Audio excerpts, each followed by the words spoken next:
Bien, vamos a comenzar. Vamos a comenzar desde esta diapositiva, que es una diapositiva que quería volver a retomar. Buenos días, ahora estamos a 16, ¿verdad? 16 de julio 2022. Bien, esta es una diapositiva que lo que quiero expresar es que no todos los pacientes que tienen problemas cognitivos, dicen no hay sonido. ¿Ahora me escuchan? Ups, un momento. Sí se escucha, ¿verdad? Sí, había. Sí, se oye bien, doctor. Se Sí, oye bien, doctor, se ¿verdad? escucha Bueno, bien. muy bien, gracias, muy amable. Entonces, no todo lo que es deterioro cognitivo es sinónimo de demencia, ¿verdad? Entonces, y una cosa muy importante es que, aun si puede haber deterioro cognitivo mínimo, pero aquí tenemos la posibilidad, tenemos la información, la evidencia de que son reversibles y que no todo progresa a demencia, Alzheimer. Lo que no tiene regresión es la enfermedad de Alzheimer, una vez ya está establecida. Entonces aquí tenemos tres siglas. R, que es probabilidad de reversión. Es la posibilidad de que un paciente que está teniendo problemas cognitivos subjetivos o deterioro cognitivo mínimo se normalice. Esto anda alrededor del 40%, entre el 14 al 40%. Este valor bajo corresponde a los pacientes que inclusive tienen la APOE4 positiva. Entonces, aún ellos pueden tener reversión. El riesgo de progresión, vamos a ponerlo con estas siglas, RP, es el riesgo de que un paciente que ya tenga deterioro cognitivo mínimo, es el Mind Cognitive Impairment, puede evolucionar a demencia en 2 años.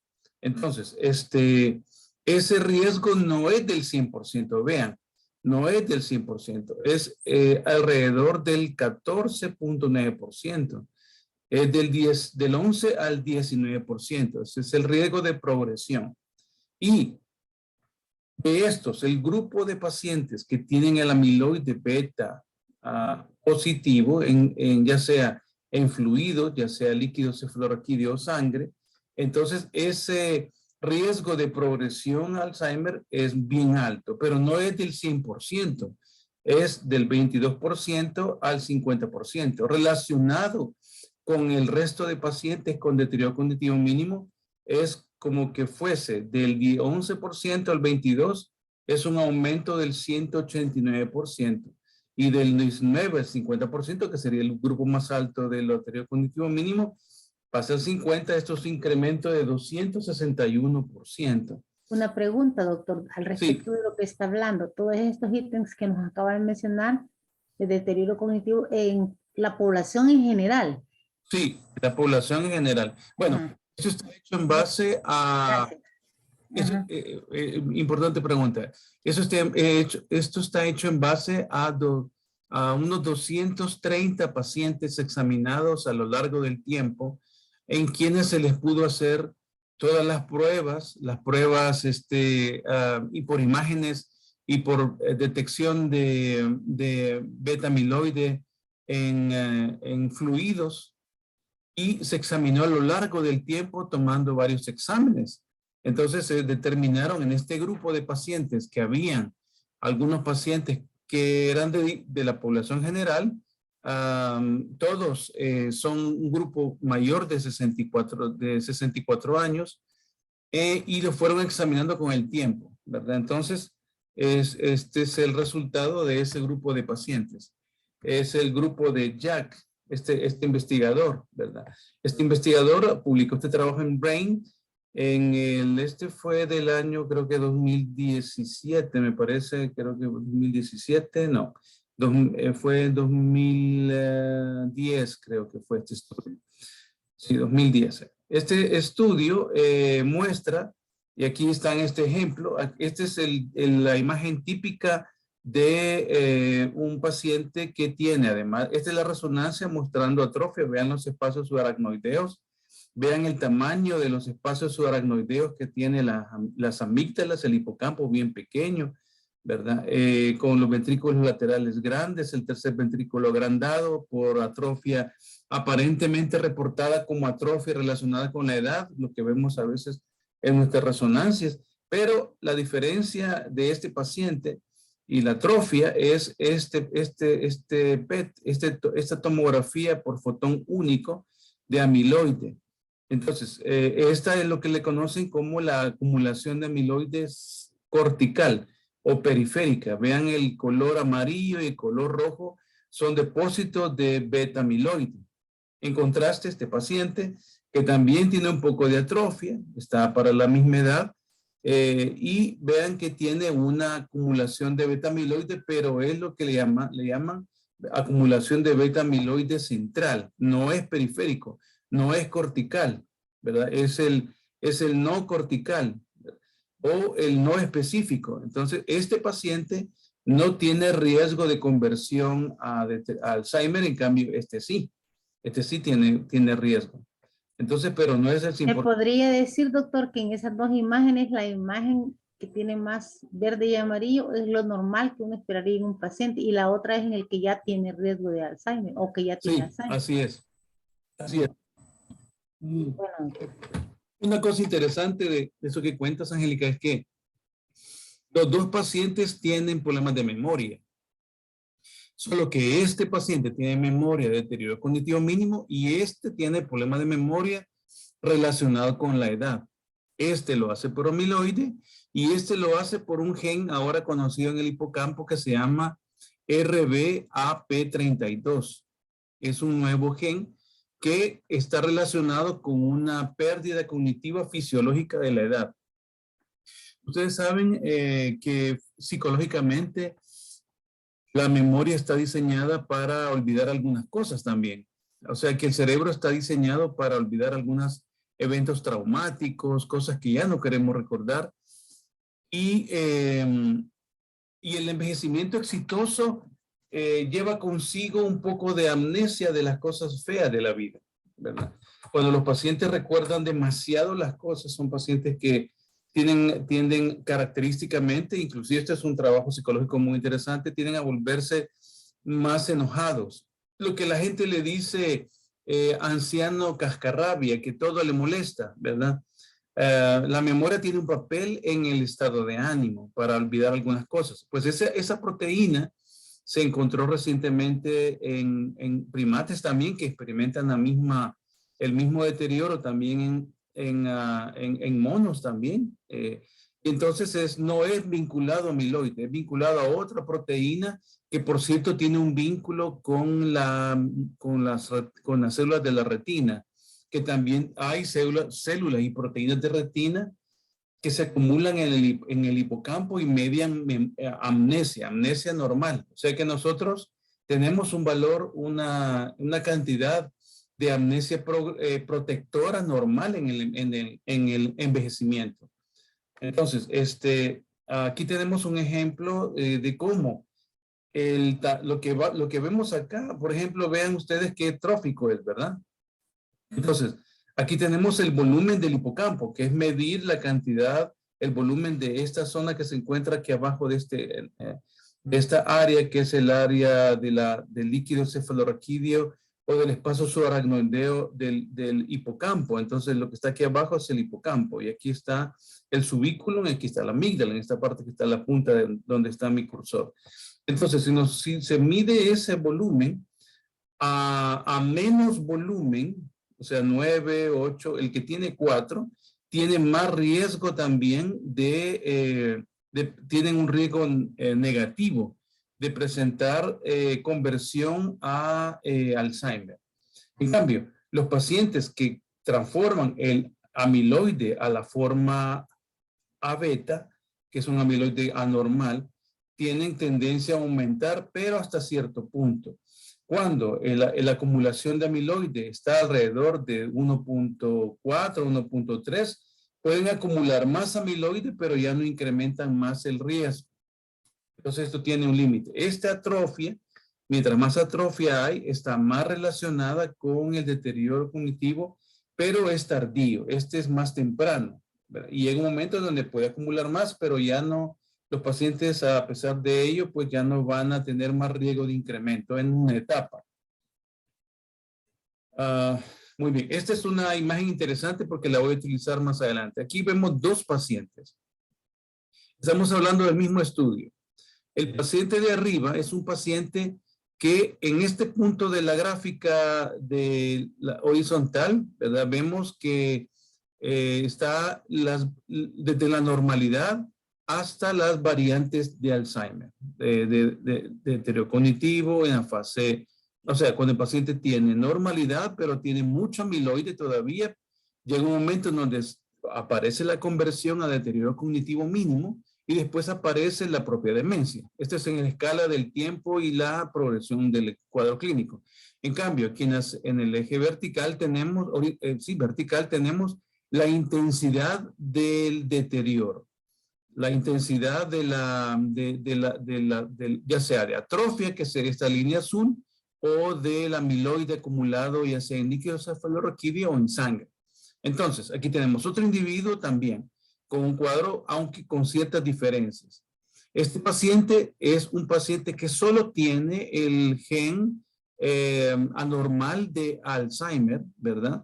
Pero no tiene ninguna otra comorbilidad. El paciente no tiene infartos, no tiene diabetes, no tiene, no fuma, no bebe licor excesivamente, ¿verdad? Y es un paciente, digamos, normal, que hace ejercicio, que tiene un buen peso, etcétera. No tiene apnea de sueño, lo que sea, ¿verdad? No tiene comorbilidades. Entonces, el paciente va acumulando genéticamente en etapa tardía el amiloide, pero su perfil cognitivo se mantiene bastante preservado hasta este punto. En un momento en donde la acumulación de beta-amiloide alcanza la plenitud y alcanza el umbral clínico. Entonces, en este punto, el paciente va a presentar deterioro cognitivo mínimo. Pero la atrofia le va acompañando en cierto punto de la acumulación de beta-amiloide y le va acompañando, ¿verdad? Hay un momento en donde el paciente presenta deterioro cognitivo mínimo, una pobre atrofia y una acumulación de beta-amiloide, pero el estado cognitivo de él no es severo, es muy leve. Entonces aquí va acumulando más deterioro cognitivo, primero comienza de un solo dominio y después se hace multidominio amnésico hasta que se vuelve dependiente, sería un estadio de Reisberg arriba de 4. En este punto ya la atrofia es significativa, ¿verdad? Y la acumulación de beta-amiloide llega a un plató. Ahí puede seguir acumulando beta-amiloide, pero la demencia ya está establecida y es irreversible. En este punto tenemos otro paciente que desarrolla, está aquí normal, está con un estatus cognitivo normal, muy tardíamente adquiere una segunda comorbilidad a la acumulación de beta-amiloide y entonces el espacio que hay de tiempo entre este nivel de amiloide y la atrofia se va a hacer más pequeño.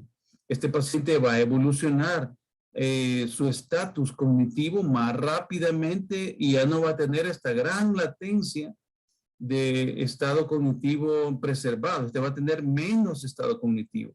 De tal manera que el paciente va a tener una acumulación menor de beta-amiloide, va a tener una atrofia y ya va a tener deterioro cognitivo y va a ser más rápido que este. Aquí tenemos dos ejemplos donde las comorbilidades que son prevenibles en una etapa van a influir y este paciente va a tener un cuadro mixto, que es lo que más vemos, quizás es el mayor porcentaje de pacientes que vemos en nuestra clínica. Pacientes que tienen dos entidades y que van independientemente cada uno y acelerando el proceso. Tenemos otros pacientes que pueden durar muchos años, 40 años, por ejemplo. Esto al final fallecen y otros fallecen al cabo de 10, 12, 9 años. Esto hace la diferencia. Bien, tenemos tres memorias en general. Bueno, la memoria se puede evaluar desde varios puntos de vista. La memoria, pues, es aquel proceso que permite acumulación de información y la amnesia sería el proceso en donde se pierde la habilidad para almacenar, para distribuir y para recapturar la información adquirida de manera normal, ¿verdad? Entonces, Podemos clasificarla como memoria anterógrada y memoria retrógrada.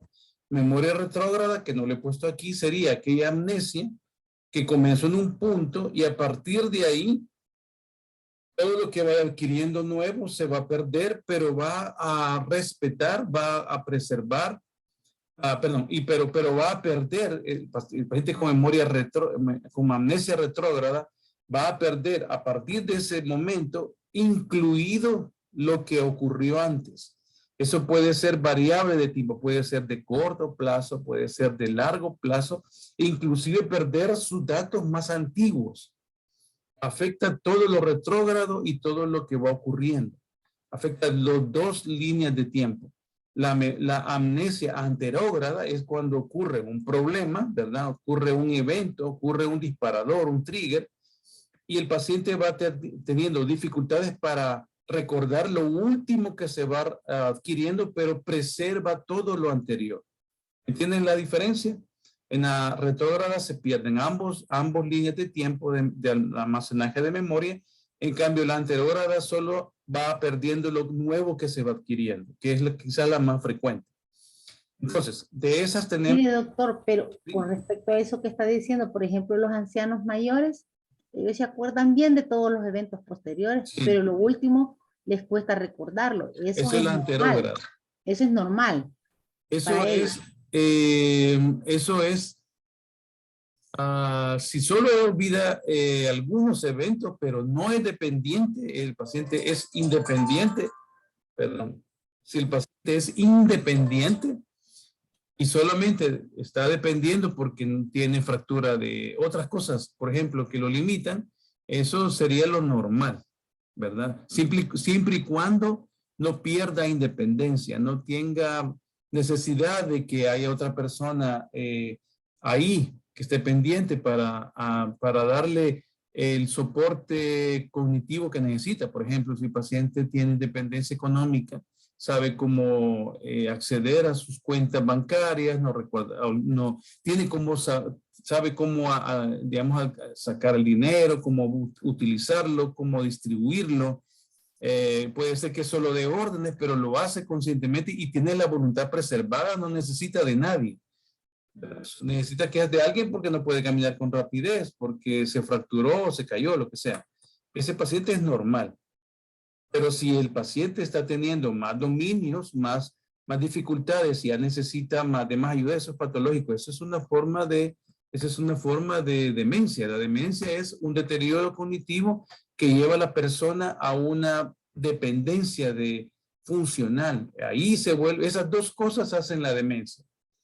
El deterioro cognitivo mínimo es un paciente que solo tiene deterioro cognitivo, pero él es independiente todavía, no ha llegado al punto de depender de nadie. Por decirle un ejemplo, un médico, por ejemplo, que está presentando deterioro cognitivo mínimo, habrá un momento de su deterioro que tiene ya compromiso, ya está teniendo acumulación de lo que hemos visto en la diapositiva anterior. Pero el paciente, pero el doctor o el profesional usa el internet, ahí encuentra lo que se le ha olvidado, usa recursos de teléfono, tiene su secretaria, tiene su quizás enfermera que está detrás tratando de darle soporte, tiene amigos con quien pregunta cuando se le olvida algo y un poco disimula, pero eso no durará mucho tiempo. La pérdida cognitiva va avanzando, ¿verdad? Si podemos decir que va avanzando, por ejemplo, más del 3%, por ejemplo, por año, quiere decir que de un puntaje de 30 de Montreal, de Moca, va perdiendo un 3% de todas las funciones que hay ahí cada año. Entonces hay un momento en donde ya tendrá tanta pérdida acumulada que ya no podrá ejercer, ya no podrá trabajar. Entonces ese paciente, una vez va teniendo esa evolución, se convierte de deterioro cognitivo mínimo a un deterioro a una demencia, ¿verdad?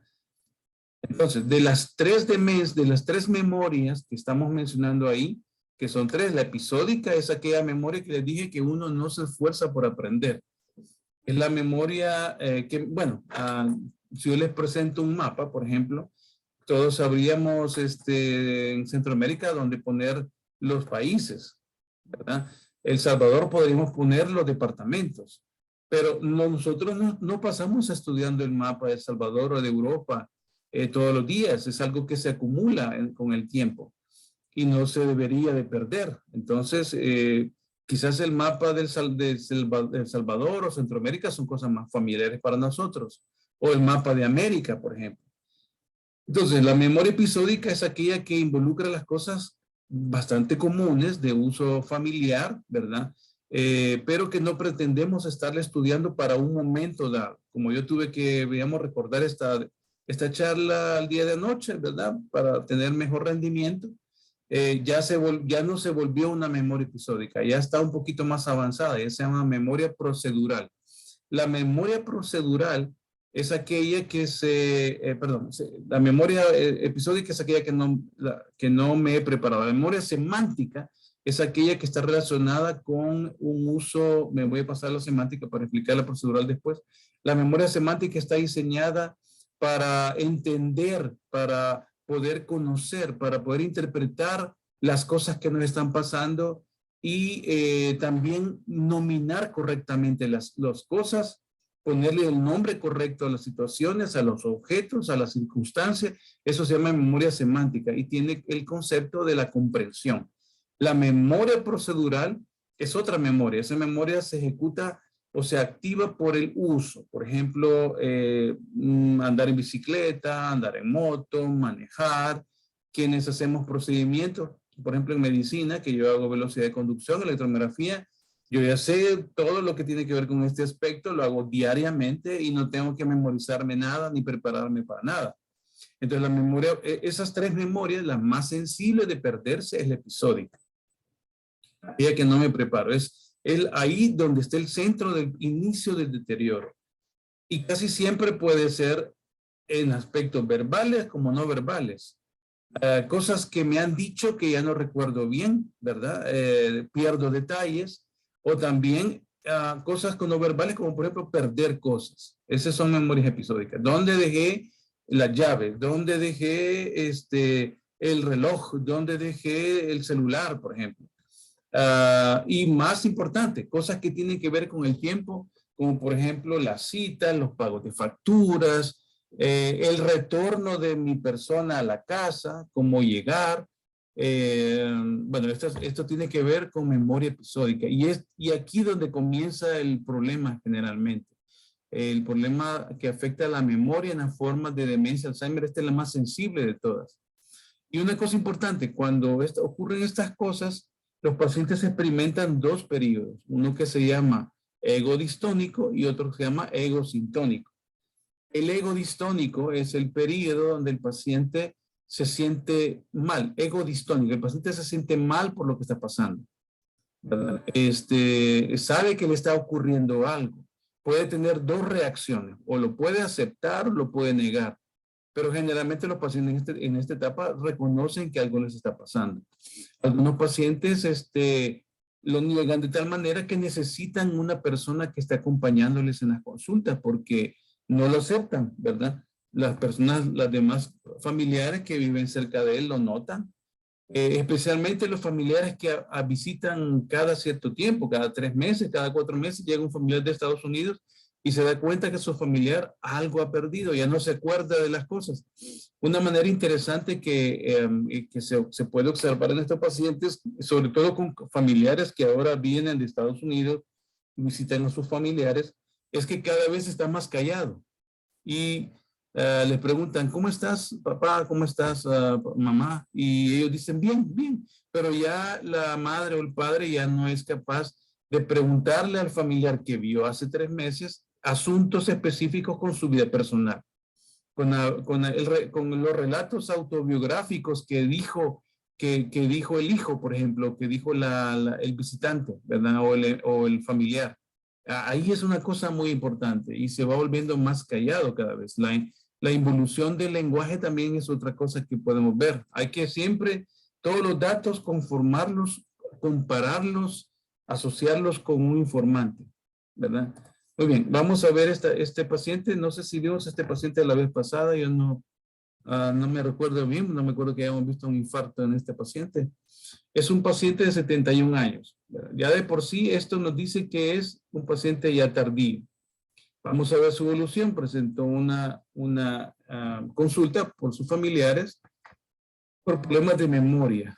Algunos decían que era lo normal. Este es bien interesante.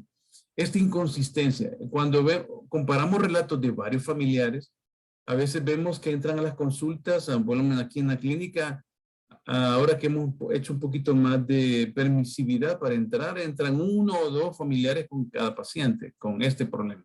Uno dice una cosa y el otro dice otra, ¿verdad? Siempre hay uno de ellos que se aflige más que otro. Y entonces dicen, no, si es lo normal de mi padre o de mi madre. Y otro dice, no, tiene más problemas. Entonces, es con respecto a este paciente, extravío de elementos. Y una cosa importante, depresión del anciano. Esto es una cosa muy importante. Es un importante enmascarador, porque la depresión por sí misma es capaz de producir deterioro o pseudodemencia, la propia depresión. 2 años antes, esto comenzó 2 años antes, tuvo un accidente cerebrovascular subcortical. Otro importante factor a considerar, los pacientes que tienen datos vasculares de sitios elocuentes. Esto es importante porque también esto produce otra forma de demencia que se llama demencia multiinfarto. Pero este paciente también me está trayendo a la idea el segundo grupo, la segunda gráfica, aquella que les enseñé, donde hay un paciente que está teniendo doble problema, la comorbilidad más demencia Alzheimer. Entonces, era derecho con síntomas motores leves, ¿verdad? La familia reportó síntomas depresivos leves que solo respondieron parcialmente a sertralina, o sea que una parte no se le quitó.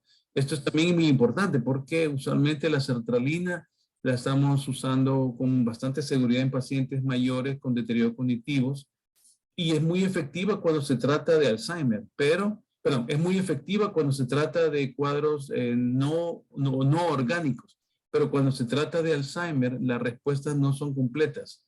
Eso es bien importante, o sea, los pacientes mejoran parcialmente, pero tiende a progresar. Entonces, continuó completando proyectos en el hogar y no tuvo problemas con el manejo, pero requirió más recordatorios para citas, medicamentos, y se había retirado más de las actividades familiares. Es un fontanero jubilado. Su examen neurológico fue normal, solo una desviación sutil del pronador de la extremidad superior izquierda, que es propia del infarto anterior, o sea, le cae el brazo. Y tiene un MoCA de 26. Esto significa que ese paciente está justo en el borde inferior de la normalidad. Aunque recuerden que si los pacientes han tenido una pobre educación formal y son mayores de 75 años, esto hay que concederles un punto de bonificación. O sea que para él sería 25. O sea que prácticamente está en el borde superior. Entonces el valor normal es mayor o igual, aquí tiene que ser igual a 26.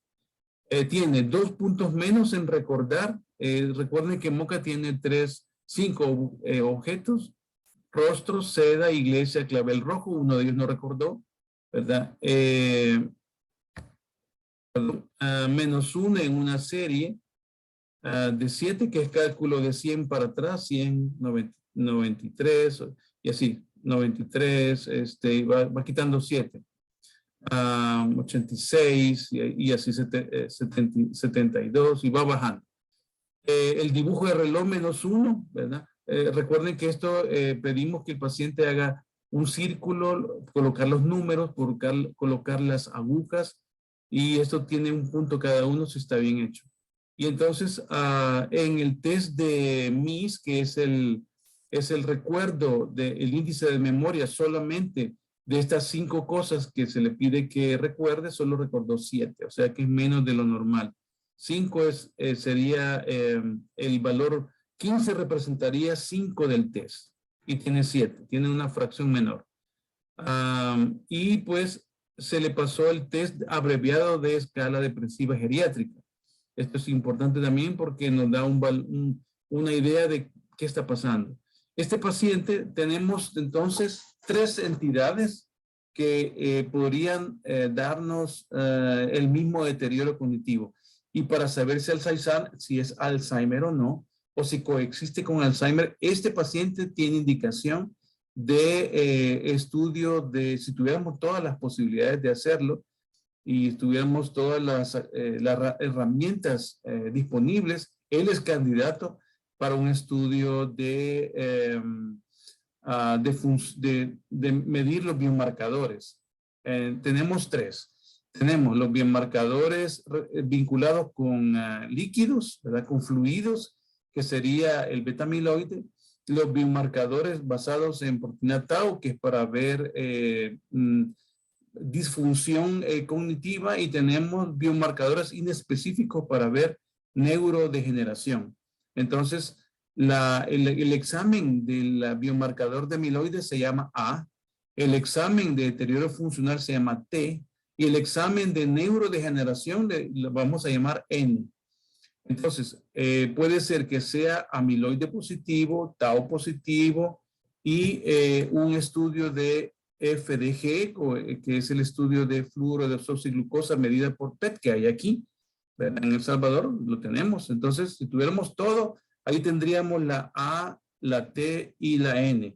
Mientras más sean positivos los estudios, este paciente es más, indica que tiene una coexistencia de las 2 cosas. Tiene una coexistencia de Alzheimer más comorbilidades. Ese es un ejemplo donde se puede matizar los 3 elementos. Entonces, la resonancia magnética muestra el infarto lacunar, ¿verdad? Hiperintensidades leves, que no son benignas, representan lesiones. Y el mejor estudio para ver las lesiones leves es en la reconstrucción de Flair, que es inversión atenuada del líquido cefalorraquídeo. En el líquido muestra que tiene amiloide beta 42, que debe de estar reducido. Esto quiere decir que se está quedando en el cerebro, y aumento de la proteína tau fosforilada, ¿verdad? Que es la tau 181, que es la que se mide aquí también. Esa la medimos en el líquido cefalorraquídeo, nosotros también. Y esto es consistente con que el paciente tiene doble enfermedad. Tiene Alzheimer más las comorbilidades. Esto indica que este paciente va a ir mal. Entonces, este paciente es candidato a esto porque tiene 2 entidades que pueden confundir: la presión y microangiopatía. La edad del paciente, pues, indicará que este paciente tiene doble lesión, doble hit. Así llamamos también. Un hit es el golpe del amiloide, y el hit del propio infarto, y el hit de la depresión. La depresión también está como un factor relacionado con agravamiento de demencias. Esta es la escala de presión geriátrica, ¿verdad? La forma corta, ¿verdad? Dice, ¿se siente usted satisfecho con la vida? ¿Verdad? ¿Ha abandonado usted actividades o cosas de interés personal? ¿Siente usted que su vida está vacía? Mientras más sí tenga, más riesgo. De 0 a 4, o es normal o una leve depresión. De 5 a 9 ya es una depresión moderada, y de 10 a 15 es una alta posibilidad de depresión. Entonces aquí tenemos una forma de evaluar si un paciente tiene coexistencia geriátrica de depresión. Muy bien. Vamos un poquito a examinar algunos test psicométricos. Tenemos varios nosotros, los más comunes. Ahora hay muchos test neuropsicológicos que hacen las neuropsicólogas. Yo solo me voy a referir a 3, que es lo que más estoy acostumbrado a hacer, y los que están también comentados en la actualización 2022 para neurólogos. Y voy a hacer un comentario personal. Tenemos el test de Montreal, que es el test de Mocha, ¿verdad? Es el más específico y el más sensible, ¿verdad? Es capaz de detectar enfermedad de Alzheimer temprano, ¿verdad? Especialmente en pacientes que tienen una educación promedio entre 11 a 12 años. Hay pacientes que tienen unos altos niveles de educación. Los médicos, por ejemplo, tenemos una enriquecimiento educacional bien temprano. Entonces, algunos de los test que se hacen para un tipo de profesiones, ¿verdad? De alto nivel cognitivo, pues a veces no es suficiente este. Puede ser normal y tener también deterioro cognitivo patológico del tipo de Alzheimer o que riesgo de Alzheimer. Entonces, por ejemplo, algunos pacientes puede ser que tengan un test cognitivo normal, no tiene déficits ejecutivos en los dominios de MoCA, pero puede ser que tenga problemas para operar un vehículo o para hacer decisiones financieras complejas. Ahí en la oficina no funciona bien, ya no puede calcular algunas cosas y riesgos económicos, riesgo-beneficio. Entonces, algunos pacientes ahí es donde fallan. Pero un punto de corte es el 26. Este es el corte más sensible y específico y es superior al test de Mini-Mental Test, que es el otro que se usa más. Este es el test de Montreal, que creo que ya lo conocían. No sé si alguno de ustedes se acuerda de este test, ya lo hemos pasado alguna vez. Y la vez pasada hicimos un pequeño ejercicio con las palabras. Este es el test del cálculo de Mini-Mental Test, que lo pasé en PDF estas fechas pasadas, estas semanas pasadas. Y tiene ahora voy a mover esto un poquito aquí que me cubre la pantalla. Tiene estas pequeñas modificaciones que se han agregado recientemente. Escolaridad menor de 8 años y mayor de 75 años o menor de 75 años. Si la escolaridad es de menos de 8 años, hay que darle una bonificación de 1 punto. Pero si tiene más de 75 años y menos de 8 años, 2 puntos.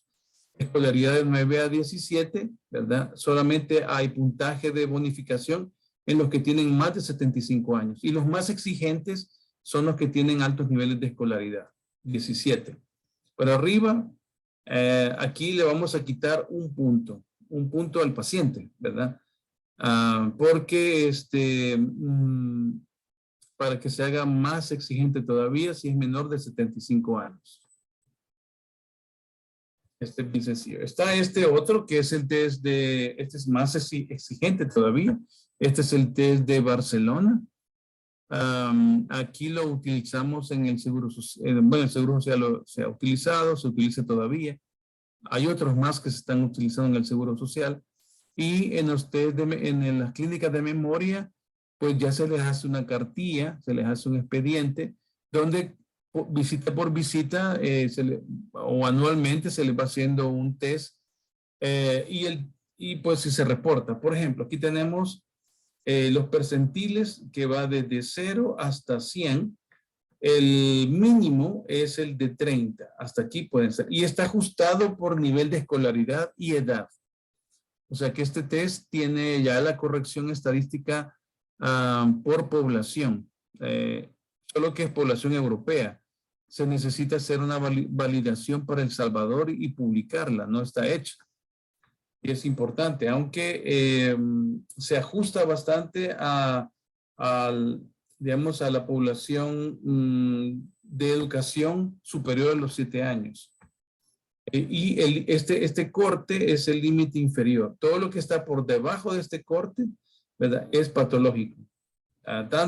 Son 42 pruebas, ¿verdad? Que examinan 11 o 12 dominios y pues estos todos los que están anormales. Y con el tiempo se repite y se ve que algunos dominios de estos van alterándose. Este es un ejemplo de un paciente con una demencia amnésica multidominio. Ya tiene demencia y tiene más alteraciones. Estos son los dominios usuales que examinamos: lenguaje, orientación, cálculo, praxis, repetición, denominación, comprensión, lectura, atención. Y aquí hay 3 formas de atención en el test de Barcelona: clave de número, dígitos y visográfica.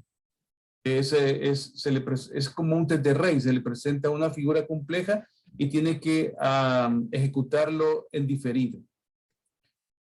Este es un ejemplo de esto. Miren esto. Este es un ejemplo de una paciente que se le pide que escriba esta frase. El padre dijo que si hiciera un poco de viento, las nieblas se podría levantar. Ella escribe y dice, el padre dijo que si hiciera un poco de viento, la niebla se podría levantar. Entonces, ¿qué errores hay aquí? ¿Qué ven ustedes en esta parte?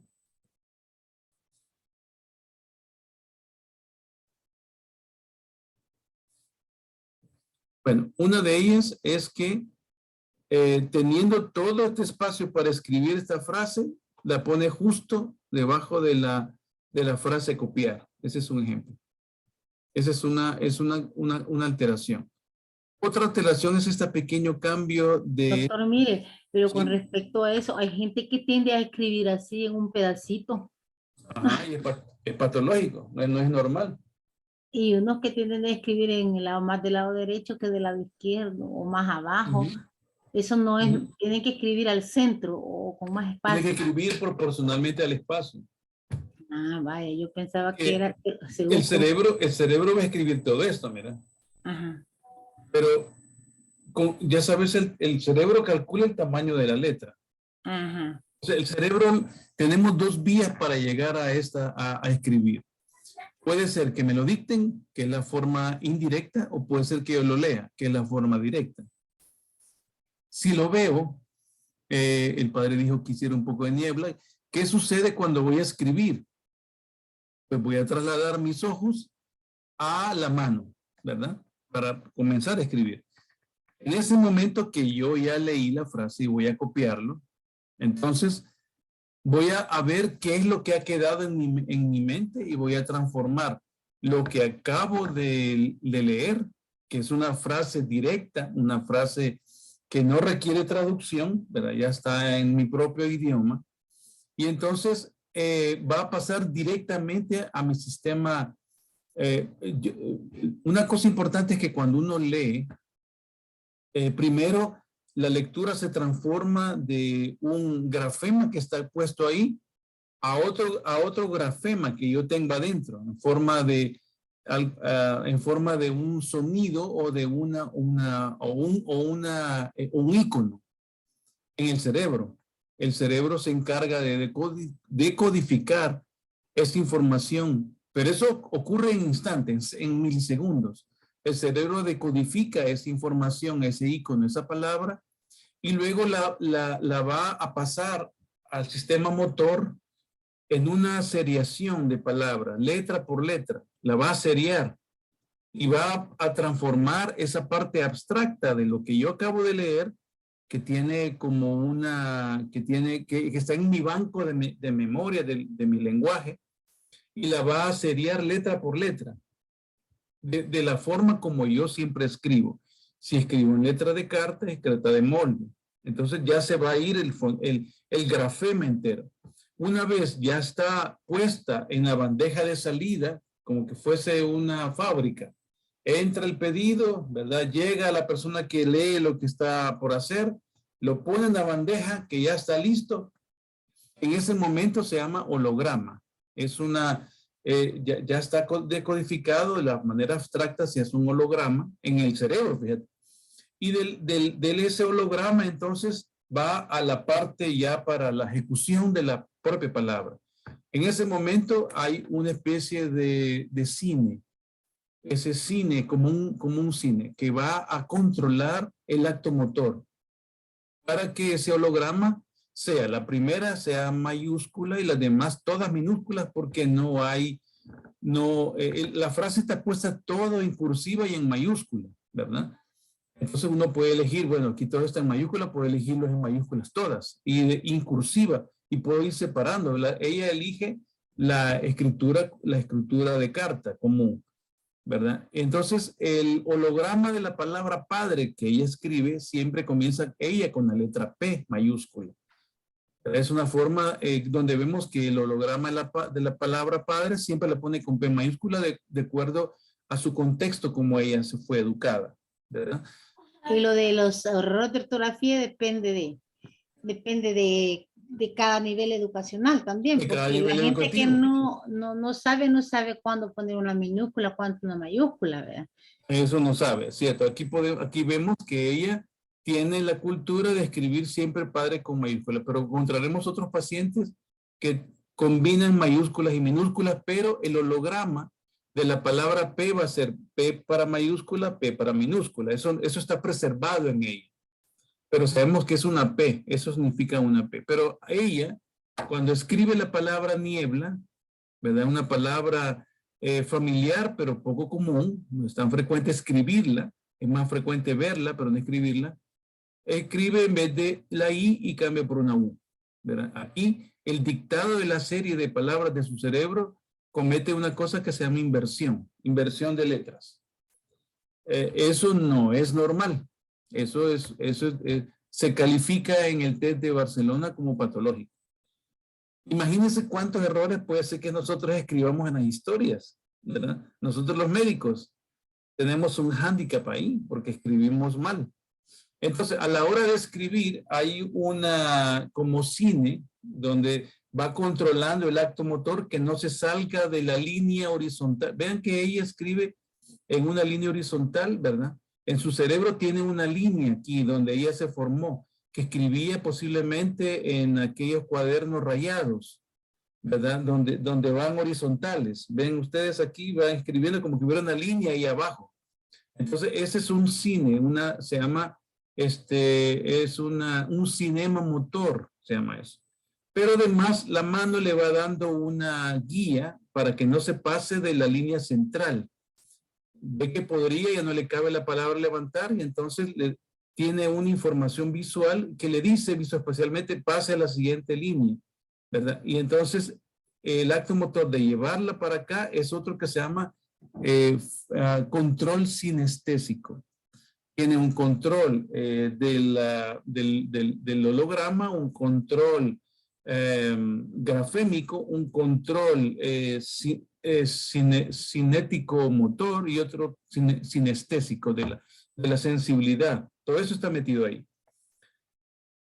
Este es el sistema que ella utiliza. Puede ser que yo se lo dicte o puede ser que yo se lo enseñe, ¿verdad? Ella utiliza la visión, ¿verdad? Se pasa por el sistema de los léxicos donde están las palabras, ¿verdad? Llega al cerebro. ¿En cuánto llega el cerebro? Pues ya sabemos que por el potencial evocado del tallo, o sea, y por los potenciales evocados, que llega a tan solo a 5 a 7 milésimas de segundo.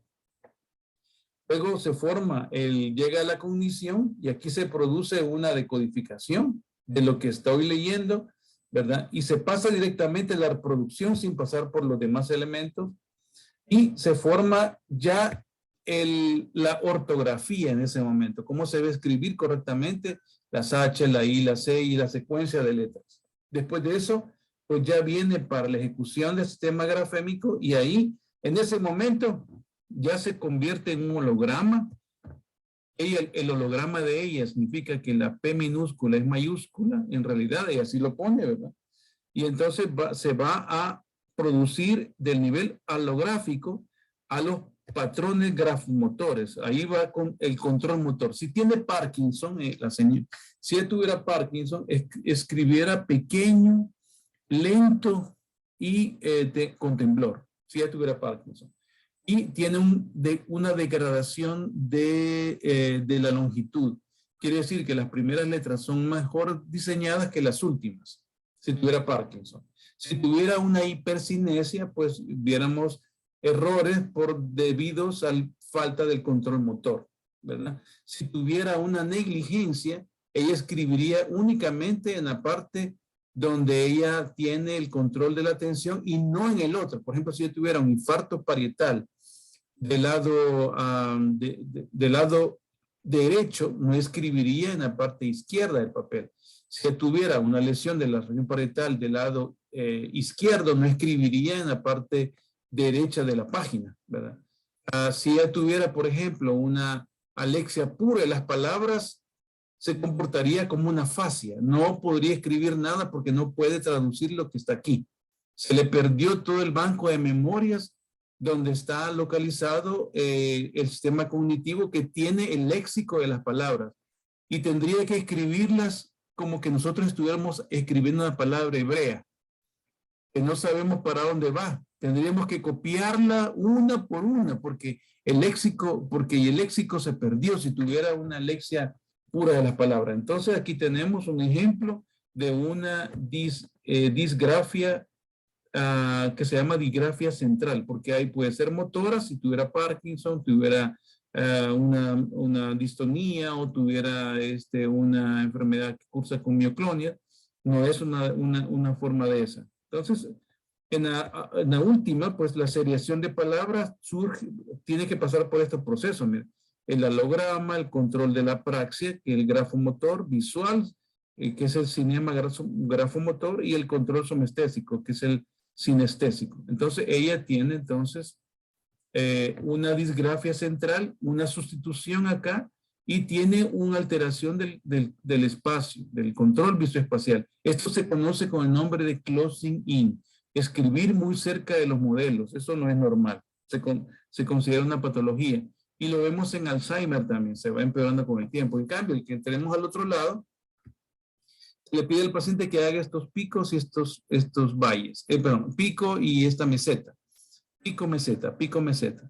Entonces la paciente comienza otra vez cerca del modelo. Tiene todo este espacio para escribir esto. Pero ella decide irse muy cerquita del modelo. Esto no es normal. Pero pierde automatismo. Cuando llega a este punto, ¿verdad? Cuando se va acercando, el pico ya no hace pico y entonces se automatizan las últimas tres. Y esto que está aquí se llama perseverancia. La perseverancia es un componente frontal. El closing in, esto de escribir muy cerca del modelo, es un componente occipital. La pérdida del automatismo es un componente parietal. Luego le pedimos que haga lo mismo con la mano izquierda, porque la mano izquierda utiliza el cuerpo calloso. El cuerpo, o sea, lo que hace cuando escribe, los derechos se escribe con la mano izquierda, lo que hace es inhibir la mano derecha para activar la mano izquierda y entonces se empeora. El escribir con la mano contralateral a veces nos da más información y aquí se ve cómo persevera mucho más y ya no hace los picos, ¿verdad? Perdió el control, perdió la secuenciación y se vuelve una persistencia. Esta es una alteración, un componente frontal de los pacientes con demencia Alzheimer. Igual le pasa aquí también, ¿verdad? Aquí. Pero ya no hace el closing in. Aquí no lo hace. Con la izquierda no lo hace. El defecto visoespacial está más que todo con la derecha. Es una buena observación. La izquierda no lo tiene, pero está con pérdida de automatización y perseveración. Aquí persevera, los hace como mesetas, ¿verdad? Eso también es patológico, ¿verdad? Y aquí se le pide que haga nada más 4 bucles, se va acercando al modelo, ¿verdad? Y después ella continúa haciendo más, ¿verdad? Este es un closing. Perdón, no, esa no. Me equivoqué. Este es con la mano derecha y este es con la mano izquierda. Pero que solo hizo 2 y después ya no quiso seguir. Esta negligencia también dice, ya no quiero seguir, ya, ahí se quedó. Y por cierto que no lo hizo en secuencia, los acerca una con otra. Pero vemos lo mismo, el closing in está más que todo orientado a la mano derecha, que esto significa que la parte de la ejecución de la mano derecha tiene un problema de control visoespacial. Necesita cerquita el modelo para hacerlo lo más posible. Este es un ejemplo de una el que es dispraxia. izquierdo, doctor, lo haría al contrario. El que si fuera izquierdo. Lo podría ser al contrario, ¿sí? Con la derecha actuaría como con la izquierda. Aunque no, en los izquierdos, nuestra cultura de la década de los 50, 60, hacían que los pacientes trataran de escribir con la derecha y hay surdería que se ha inhibido bastante y a los niños entre los años 50 y 60 los amarraban de las manitas, ¿verdad? Los obligaban a escribir con la mano derecha. Entonces, a los zurdos de 50, 60 años que ahorita están desarrollando Alzheimer, 60 años, encontramos bastantes pacientes que han sido de surdería inhibida. Entonces, no se manifiesta tan claramente el defecto en los izquierdos como con los derechos. En este caso, aquí tenemos una dispraxia, aquí tenemos una perseveración, pierde el automatismo y un closing in. Y aquí tenemos una disgrafia. Entonces aquí tenemos sería una grafia con una apraxia. Apraxia ideomotora. Ese es un ejemplo que aporta datos de otros dominios que no se ven en Barcelona. Bueno, que no se ven en los otros test de MOCA o el test de Minimental Test, de Folstein. Muy bien. Trastornos del ánimo. Les contaba la vez pasada, creo que había visto esta diapositiva, solo que me regresé porque quería enseñarles este nuevo material, que también el trastorno del ánimo ahora puede cursar como un trastorno cognitivo también. Se llama Mind Behavior Impairment. En vez de cognitive, que antes poníamos aquí, está el B, de behavior. O sea, son deterioros conductuales. Son pacientes que les dije la vez pasada, ¿verdad? Que cursan con depresión. Normalmente cuando uno mira a un paciente que a una dosis estándar de antidepresivos, los pacientes no mejoran, ese paciente hay que ponerle en una casilla separada. Porque ese paciente tiene alto riesgo de convertirse en demencia primaria. Es un paciente que, lo ven más los psiquiatras. Son de esos pacientes depresivos que son bien resistentes, que necesitan muchas modalidades o estimulación transcranial repetitiva o cursan con grandes alteraciones afectivas y hay que darles hasta TEC, terapia electroconvulsivante, para que se les quite el deseo de suicidio. Esos pacientes tienen alto riesgo de demencia, porque una depresión severa. Ahora los pacientes se ha visto que antes de desarrollar demencias primarias, debutan con deterioro del comportamiento, deterioro afectivo leve. Y entonces, por eso es que ahora se considera un factor de riesgo de demencia neurodegenerativa. Entonces, individuos mayores con alteraciones neuropsiquiátricas resistentes al tratamiento con dosis convencionales de un antidepresivo, hay que tener cuidado. Ese paciente puede evolucionar a deterioro cognitivo también. Muy bien. Entonces, esto lo habíamos mencionado, que en los aspectos legales. Esto creo que ya lo habíamos mencionado, ¿verdad? Algunos síntomas leves, como digamos, de Alzheimer, ¿verdad? Es este nivel reductivo de la cognición respecto a un estado anterior. Eso es lo crítico, lo más importante. Cómo evoluciona, cómo cursa. Y la reducción de la independencia son los dos elementos cognitivos, dos aspectos de la cognición que le dan ya el diagnóstico de demencia. Luego hay otras cosas, predominancia de deterioro cognitivo amnésico, ¿verdad? La pérdida de la función de la memoria, ¿verdad? Y luego esto que les dije, se va agregando el lenguaje, estos pequeños errores de seriación del lenguaje que va cometiendo errores con letras, vocales, y este cuadro visoespacial, ese closing in que tienen estos pacientes que van desarrollando demencia, que se van acercando al modelo cuando tratan de escribir, es una de las cosas también bien precoces, ¿verdad?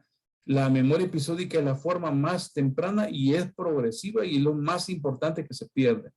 Y algunos pacientes también van teniendo, cuando van avanzando a formas más importantes, una alteración que nosotros le conocemos con el nombre de compromiso diencefálico.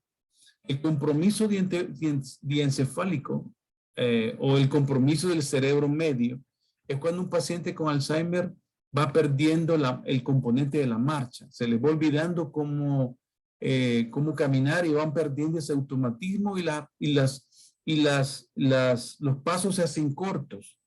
Y, por ejemplo, tengo pacientes que en su casa no utilizan silla de ruedas, ni bastón, ni andadera. Pero cuando vienen a la clínica, acá, ya utilizan silla de ruedas porque no pueden venir rápidamente del parqueo para acá o del la estación de buses o del bus donde lo dejaron para acá. Ya les cuesta bajar y subir los buses, ¿verdad? Este es un comportamiento diencefálico del movimiento que se ven en pacientes cuando van avanzando en las demencias. Las alucinaciones es un problema muy importante también, más que todo de tratamiento y que produce mucha ansiedad y es difícil de tratar. Yo estoy también bien consciente de cuán difícil es tratar las alucinaciones. Los pacientes tienen hipersomnolencia, pero invertida. En el día quieren pasar dormidos y en la noche quieren pasar despiertos.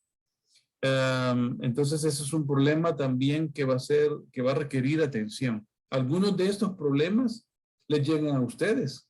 Mire, doctor, No, o no le ya que llegan a está ustedes. mencionando eso, por ejemplo, lo de las alucinaciones pronunciadas, ¿cómo puede diferenciar uno que es una alucinación o que han soñado algo? No, hay dos, ¿verdad? Están las alucinaciones y están las ilusiones. Las alucinaciones en los pacientes, la que está relacionada con Alzheimer es aquella donde el paciente interacciona con esa la alucinación y la ilusión, su diferencia está en base al objeto. La ilusión existe el objeto, pero está deformado. Por ejemplo, una penumbra, una cosa que tiene doble contorno, o en la tarde, por ejemplo, que no hay buena iluminación y entonces la cortina produce o la planta produce otro reflejo o una sombra. Los pacientes tienen pareidolia. No sé si les he dicho eso alguna vez. ¿Saben lo que es pareidolia? No, doctor. Pareidolia es una tendencia a ver caras en los objetos deformados o en los mosaicos, por ejemplo. Muchas de las casas tienen de esa mezcla de cemento que le van tirando para hacer para que sea rugosa, no que no sea lisa. Entonces, las personas, los pacientes con Alzheimer, suelen ver figuras allí. Y ven caras por todas partes, ¿verdad? Se conoce con el nombre de pareidolia. Entonces, los espectros de luz, cuando tienen sombra, los pacientes los ven como caras. Entonces, esa es una ilusión. La patología ocurre cuando la persona interacciona con eso como que fue y le da una interpretación. Ahí hay una persona, dicen los pacientes.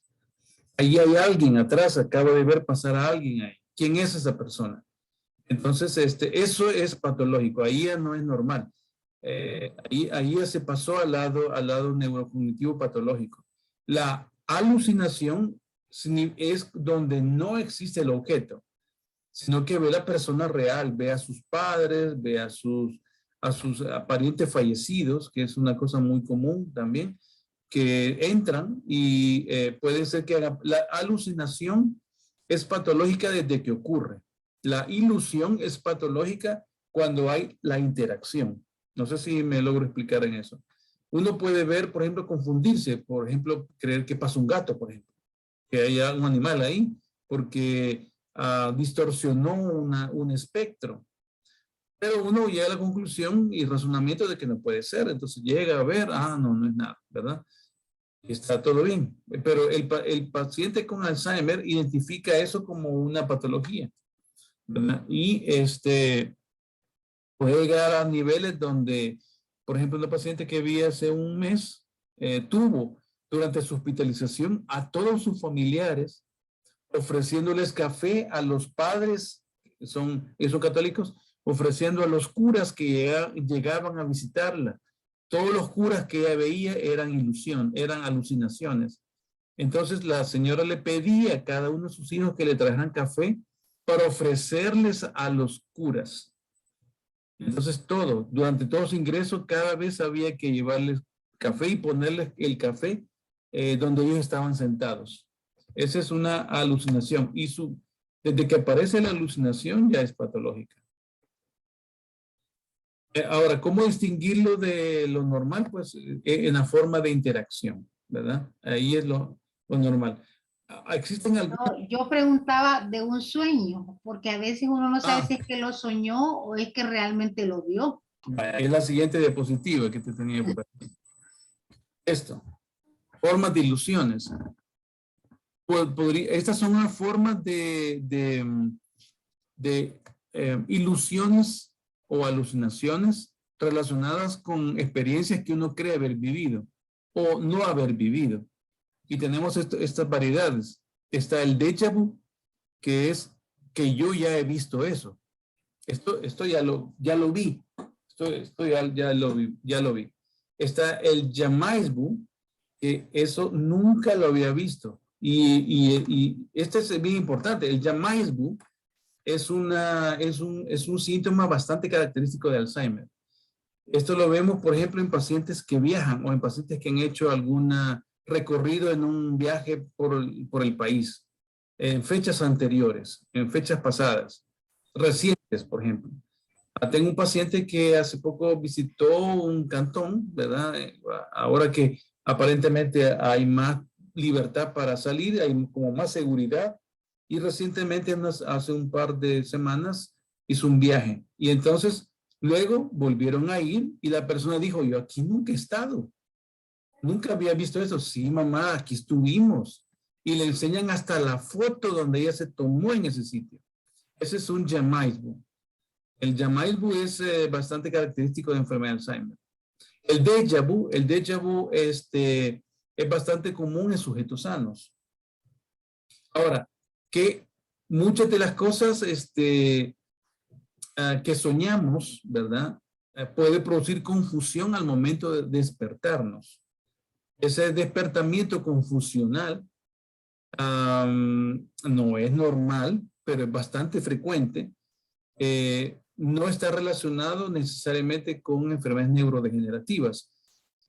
Lo patológico sería que continuara siendo confuso después de algunos segundos de haberse despertado. Entonces ahí ya es patológico. Tengo una paciente, por ejemplo, que creía de que sus hijas que vivían en Europa habían regresado y tenían problemas. Entonces ella despertó del sueño y creía que sus hijas que ya estaban casadas habían regresado al país en el sueño y estaban viviendo en una casa donde vivía. Ella despertó, ¿verdad? Vive sola, tomó el vehículo y fue a la casa que tenían antes. Ahí ya no vivía más que otros inquilinos. Tocó la puerta, preguntó por sus hijas y resultaba pues que todo era algo que era un sueño confusional. Tenía una ensoñación confusional. Adelante. Estoy en una conferencia. Sí, gracias. Muy bien, entonces estas son variantes, ¿verdad? Este es un sueño confusional, un despertamiento confusional. Déjenme llevarles a los demás, ¿verdad? Que ya estoy aquí. Deja BQ, que es ya vivido. Este es también otra cosa muy común, también entre sujetos sanos. Es como si esta experiencia ya la viví. Algunos confunden ya lo viví con déjà vu. Déjà vu es ver y BQ es vivir en francés, ¿verdad? No sé francés, ¿verdad? Pero no sé exactamente cómo debería de pronunciarse, pero este es el ya vivido. El presque vu es casi visto. Presque, otra variante más rara. El déjà rêvé, ya soñado. Esto ya lo he soñado. Ese quizás no sé si te referías a ¿verdad? Angélica. Que esto ya lo había soñado. Es una expresión también. Se llama A mí me ha pasado que se me repite un sueño. Sí. Bueno, esa es otra cosa. Sueño reiterativo, es diferente a este. No, este es un paciente que está despierto, llega a un sitio y dice, ve, esto ya lo soñé. Está despierto completamente. No está soñando, no, está en vigilia. Y ahí dice, ve, esto ya lo he soñado. Este se llama déjà vu. Y de ella entender es, ya lo he oído. Ya he oído, esto ya lo oí. Ya oí que esto esto que me estás diciendo ya me lo habéis dicho antes, pero realmente nunca se lo había dicho. Algunas de estas cosas también lo tienen algunos pacientes epilépticos también. Tienen esas experiencias, pero las vemos también en algunos pacientes con deterioro cognitivo mínimo. Quería mencionar son las 10 alertas de la enfermedad de Alzheimer. 10 cosas que hay que estar pendiente, que no estén ocurriendo. Cambio de memoria. Esto es una cosa muy importante, ¿verdad? Cambio de memoria. Dificultad para planear o resolver problemas. Dificultad para desarrollar actividades cotidianas. Desorientación en tiempo y espacio. Una de las cosas que vemos lo que los pacientes con Alzheimer presentan o deterioro cognitivo es que pierden la fecha. El día de la semana no. El año con frecuencia solo recuerdan muy bien los últimos 2 números. Pero tienen que decir los 4 números. No se conformen con que diga 22. No, díganme los 4 números. Suelen pasarse al 1922.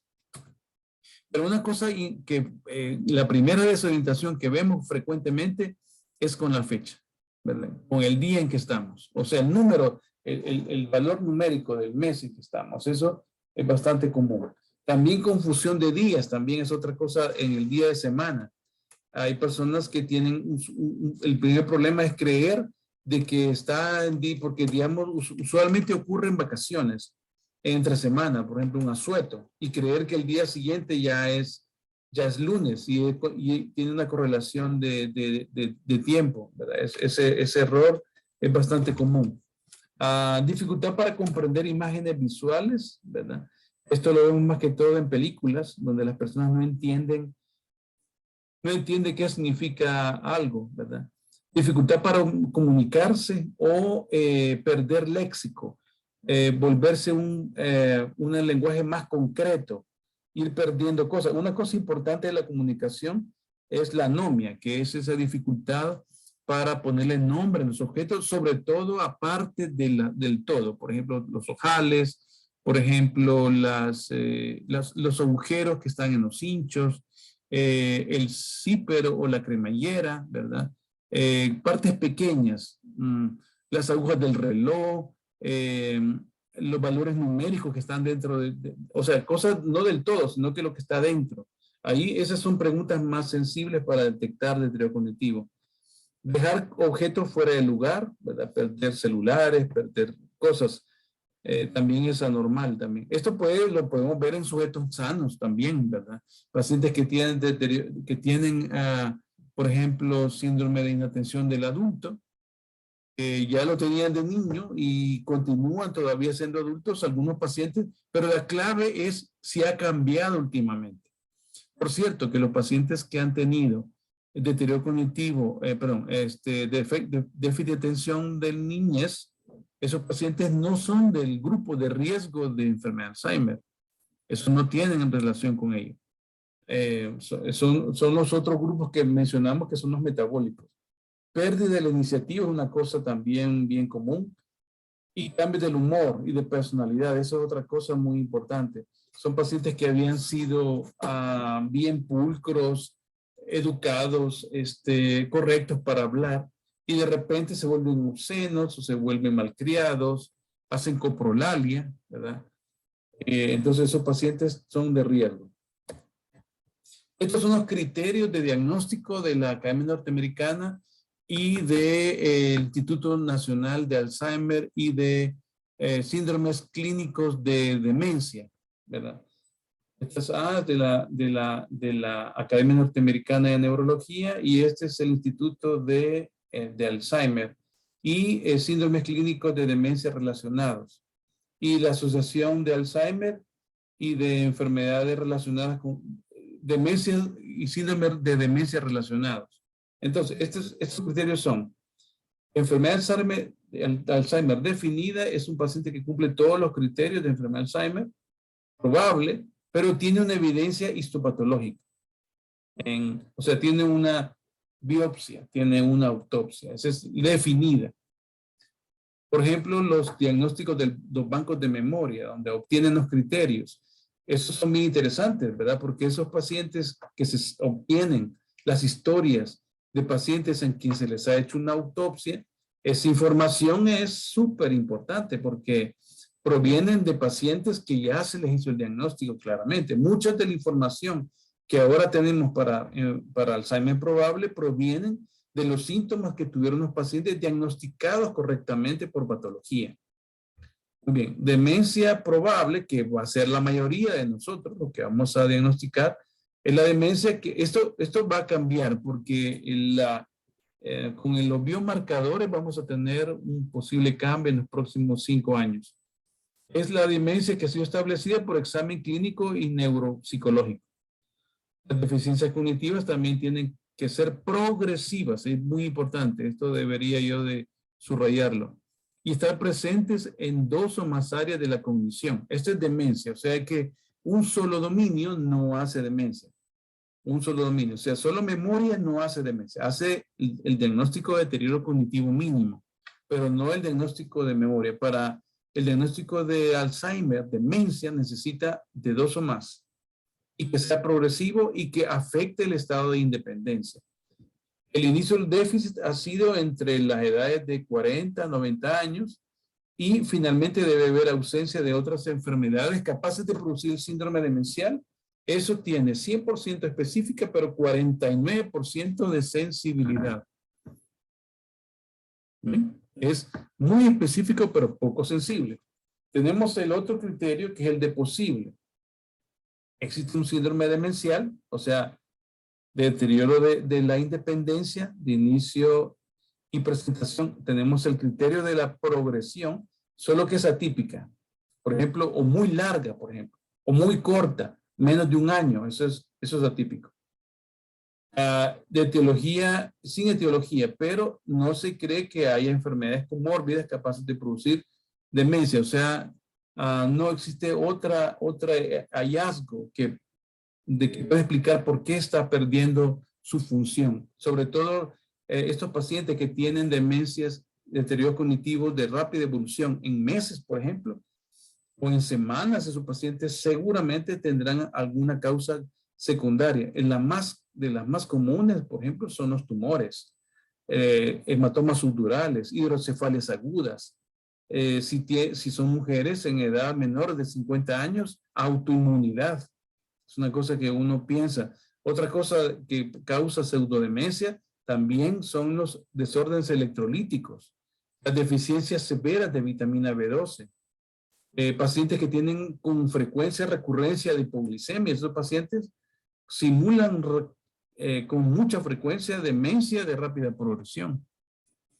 ¿Qué es una enfermedad de Alzheimer improbable? Paciente que presenta un síndrome de demencia de comienzo súbito. Súbito de horas o días, semanas. Eso no es Alzheimer. Signos neurológicos tempranos focales. Babinski, reflejos en un lado alterados, en otro lado normal, que se escape a orinar, que convulsiones. Las convulsiones son atípicas en Alzheimer. Son típicas al final y usualmente son mioclonias, pero casi nunca convulsiones. Un paciente que tempranamente, en cuestión de semanas, ya no puede caminar, ya viene en silla de ruedas. Eso no es normal. Eso podrá ser normal luego de 12 años de evolución, pero no es normal al principio. No puede catalogarse como demencia primaria, un paciente que ya viene en silla de ruedas y apenas comenzó hace 1 mes el deterioro. Cosas que comienzan rápidamente, en etapas tempranas, eso no es improbable que sea Alzheimer. Eso no hay que ponerle el diagnóstico de Alzheimer. Muy bien. Voy a tener que quedarme por aquí. No sé si tienen alguna pregunta. Lo que yo he captado, que todo lo que nos ha mencionado son síntomas inespecíficos, pero algunos que sí son determinantes que nos sugieren muy probable enfermedad de Alzheimer. No sé si estoy bien. Está bien, está bien. El primero es más importante, la memoria episódica. La memoria de sucesos autobiográficos. Los sucesos que ocurrieron antes. ¿Dónde dejó el celular? ¿Dónde dejó el bolígrafo? ¿Dónde dejó el peine? ¿Dónde dejó su ropa interior? Esos tipos de fallos. Y que no no han ocurrido antes, que no sea la costumbre de un paciente, que ocurra frecuentemente. Ese es un dato está entre los 10 cosas de alertas. Luego, que el otro elemento, el dominio, ¿verdad? Uno de ellos, la memoria episódica, la más frecuente. Lo segundo es la progresión. Entonces, dominio cognitivo más progresión, eso es otra cosa importante. Que al cabo de un año esto vaya empeorando, por ejemplo. Eso es altamente característico del Alzheimer. Y lo tercero es que vaya perdiendo independencia. Que cada vez haya más necesidad de que haya alguien que le esté ayudando. Esos tres elementos son característicos de la enfermedad de Alzheimer. Que esté entre 40 a 90 años. Esos son característicos. Que sea de lento progresión, no súbitas, sino que tome años, que vaya aumentando poco a poco, ¿verdad? Esa es la característica de la enfermedad de Alzheimer. De demencia, ¿verdad? Aquí hemos hablado de demencia Alzheimer y también hemos hablado de deterioro cognitivo mínimo, que es una etapa más precoz, donde solamente es afectado un solo dominio, pero el paciente se encuentra bastante íntegro todavía. Ese paciente está en una etapa que dijimos que puede convertirse a enfermedad de Alzheimer. La tasa de conversión varía, pero anda entre el 11 al 39%, ¿verdad? La tasa de conversión. Si tiene el ApoE positivo, el ApoE 4 positivo, o el beta-amiloide 41, o otro de los marcadores que hablamos, en fluidos, ya sea en sangre o en líquido cefalorraquídeo, se incrementa 168 hasta 280 veces más. Eso es lo que quisiera que recordaran. Muy bien, vamos a parar aquí. Quería preguntarles, ¿qué les parece? ¿Esto les parece rentable seguir en este tema? ¿O quisieran una cosa más de otras áreas de la medicina interna? Voy a hacer una pequeña encuesta aquí. Es lo que había preparado para otras.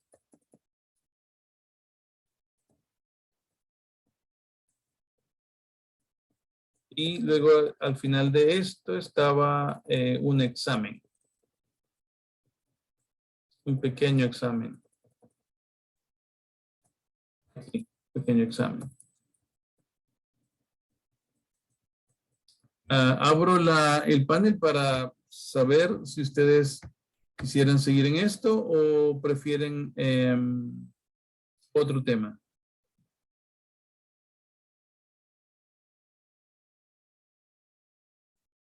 Están invitados a participar. Yo pienso que terminemos el tema, doctor, porque está bien interesante. ¿Les parece que es útil? Si les parece útil, pues de mi parte pues podría seguir. Ahora vemos 1, 2, 3, creo que vemos 13 nada más este día. Muy útil, doctor, está interesantísimo.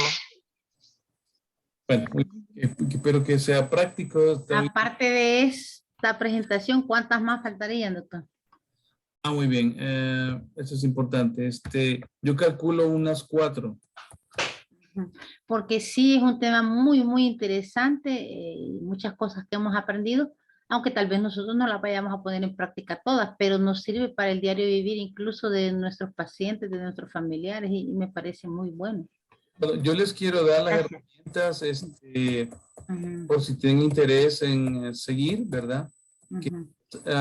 Cómo llenar el formulario de ApoE que se hace acá.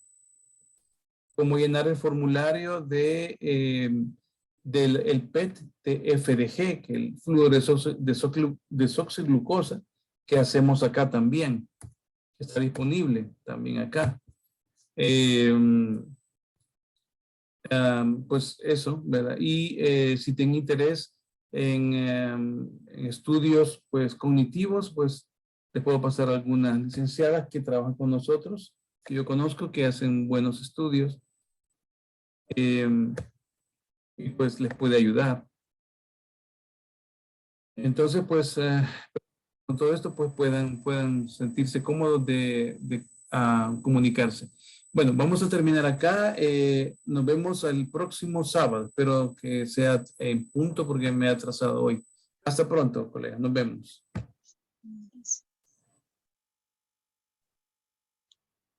Muchas gracias, doctor. Hasta pronto. Gracias, doctor. Voy a cerrar la sesión.